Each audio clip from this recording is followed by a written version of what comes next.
அன்பார்ந்த இறைமக்களே, கிறிஸ்துவின் மர்ம ஜபக்குழியின் வாயிலாக இன்று உங்களை சந்திப்பதில் நான் பெரும் மகிழ்ச்சி அடைகிறேன். மக்களே, சந்தோஷமா இருக்கீங்களா? நிறைவா இருக்கீங்களா? மகிழ்ச்சியா இருக்கீங்களா? மன அமைதியாக இருக்கீங்களா? மக்களே, மகிழ்ச்சி மன அமைதி இறைவன் தந்ததல்லவா? அவர் நம்மோடு கூட இருக்கும்போது நமக்கு எல்லாமே நிறைவு இல்லையா?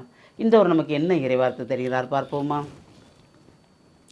இறைவாக்கினர் எசையா எழுதிய நூல் அதிகாரம் 60 இறைவார்த்தை 19 21 முடிய. கதிரவன் உனக்கு இனி பகலில் ஒளி தர வேண்டாம், பால் நிலவும் உனக்கு ஒளி வீச வேண்டாம்.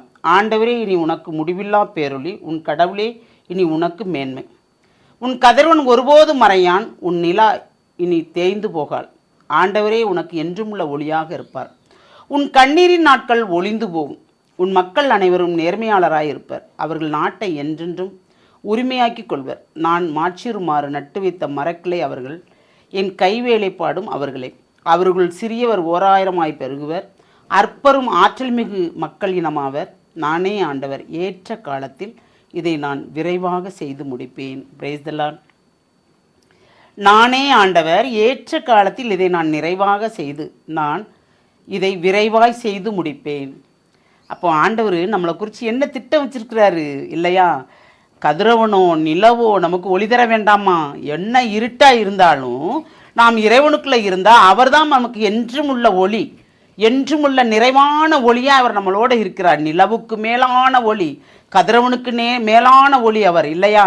அந்த ஒளியில் நாம் நிறைவாக நடக்கலாம் இல்லையா? அப்போ நாம் அவரோடு இருக்கும்போது எப்போதும் நமக்கு ஒரு சந்தோஷம் தான். நம்ம கண்ணீர் இல்லை. இதுகால் வரைக்கும் நாம் கண்ணீர் வடித்திருந்தோம் என்றால் அந்த கண்ணீரின் நாட்கள் ஒளிந்து போகும்ங்கிறார். அப்போ அந்த கண்ணீர் நாட்களுக்கு அனைத்துக்குமே கடந்த ஆண்டோட விடுதலை கொடுத்துட்டார் இல்லையா? இனி வரப்போகிற ஆண்டு ஃபுல்லாகவே நிறைவான ஆசீர்வாதத்தை தருகிறார். அவர் தர்றாரா இல்லையா? ஆமாம். ஏனென்றால் உன் கதிரவன் ஒருபோதும் மறையான், உன் நிலா இனி தேய்ந்து போகாள். ஏனென்றால் ஆண்டவரே என்றும் உள்ள ஒளியாய் நமக்குள் இருக்கிறார். அந்த ஒளி நமக்கு இருக்கும்போது நாம் எல்லா இடத்துலையும் ஒரு நிறைந்து இருப்போம். என்ன நடந்தாலும் ஏற்றுக்கொள்வோம். ஆமாம், நம்மளை ஒதுக்குனாங்களா, நன்றி ஆண்டவரே. நம்மளை கூப்பிட்டாங்களா, முன்னுக்கு நன்றி ஆண்டவரே. இது உம்முடைய காரியம் இல்லாமல் நடக்காதே. அப்படி எதை எடுத்தாலும் நான் நன்றி சொல்ல பழகிவிட்டோம் என்றால் இது நமக்கு கிடைக்கலையே என்ற அந்த ஏக்கமும் தாக்கமும் நமக்குள் வரவே வராது.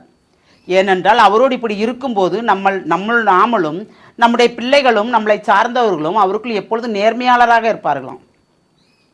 அந்த நேர்மையை அவர் விரும்புகிறார். அதனால்தான் நம்மளை தூண்டுகிறார். நமக்கு அவர் ஒளியாக இருக்கிறார். அந்த ஒளியின் மூலமாக நம்மளை வழிநடத்துகிறார். அதை என்ன சொல்கிறார்? அற்பரும் கூட ஆற்றல் உள்ளவர்களாய் மாறுவார்கள். ஒன்றுமே இல்லை, ஏன்னா அவர் அப்படித்தானே எடுக்கிறார். என்ன ஏழை எளியவர்கள், ஞானமற்றவர்கள், அவர்களைத்தானே அவர் தேர்ந்தெடுக்கிறார். நமக்கு என்ன தெரியும்? ஒன்றுமே தெரியாது. ஆனால் இறைவனை தெரியும். இறைவனை கண்டு கொண்டோம் நாம். அவர் நம்மளை அழைத்தார், நம்மளை சேர்த்து கொண்டார், நம்மளோடு இணைந்து நம்மளை வழிநடத்துகிறார் இல்லையா? என்ன செய்ய வேண்டும் என்று சொல்லுகிறார். அப்போ அவர் எப்பவும் நமக்கு என்றும் உள்ள ஒளியாய் நம்ம கூடயே இருக்கிறார். அந்த ஒளி நமக்கு தேவைதானே? அந்த ஒளி இருக்கும்போது நமக்கு ஏது இருள்? இருள் இருக்குமா? இல்லை.